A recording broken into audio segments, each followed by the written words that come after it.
नमस्कार मित्रांनो, तुमचं स्वागत आहे आजच्या खास जीवनखाणीच्या प्रवासात।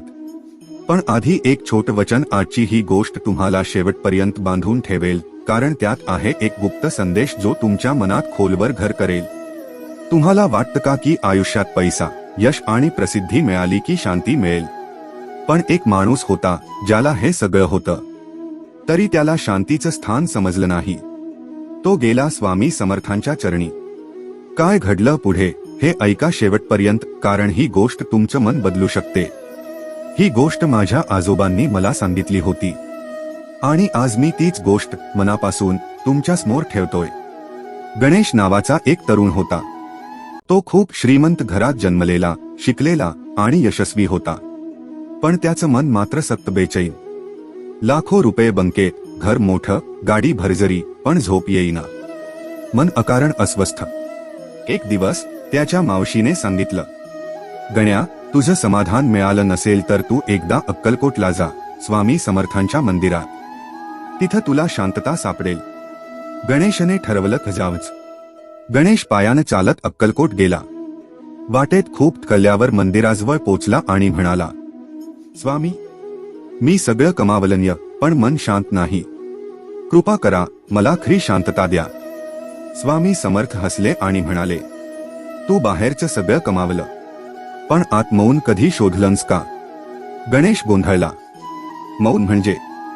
स्वामी, मौन म्हणजे मनाला जेव्हा गरजच राहत नाही तक्रार करण्याची, तेव्हा शांती आपोआप येते। दुसऱ्या दिवशी स्वामींनी त्याला एका तळ्याजवळ पाठवलं आणि सांगितलं, इथे बस 1 तास, ना फोन, ना बोलणं, ना विचार, फक्त श्वासावर लक्ष दे। गणेश बसला। सुरुवातीला अस्वस्थता झाली, पण काही वेळात तो स्वतःच्या श्वासात हरवला। एक प्रकारची गद्द शांतता, जणू सर्व आवाज संपले, मनातले विचारही। त्याने डोळे उघडले आणि पहिल्यांदाच खऱ्या अर्थाने तो स्वतःशी भेटला। तो पुन्हा स्वामींकडे गेला आणि म्हणाला, स्वामी, आज मला समजलं, शांतता हे कुठं बाहेर नाही, ती तर आपल्यातच होती, फक्त आपणच व्यस्त होतो त्याच्यापासून दूर जाऊन। स्वामी फक्त हसले आणि आशीर्वाद दिला, बोल कमी कर, विचार स्पष्ट कर आणि मनाला मौनात ठेव, हेच खरी शांतीचं साधन। गणेश घरी परतला, काम सुरू ठेवलं, पैसा आला, पण आता त्याचं मन सावध, शुद्ध आणि शांत होतं। आता झोप यायची, मनातली गडबड गायब झाली होती आणि त्याचे जीवन अधिक दृढ आणि समाधानकारक झालं। शांतता मिळवायची असेल तर बाहेरच्या गोष्टी कमी करून मनाच्या आत खोल जावं लागतं। मौन हेच खरी साधना आहे।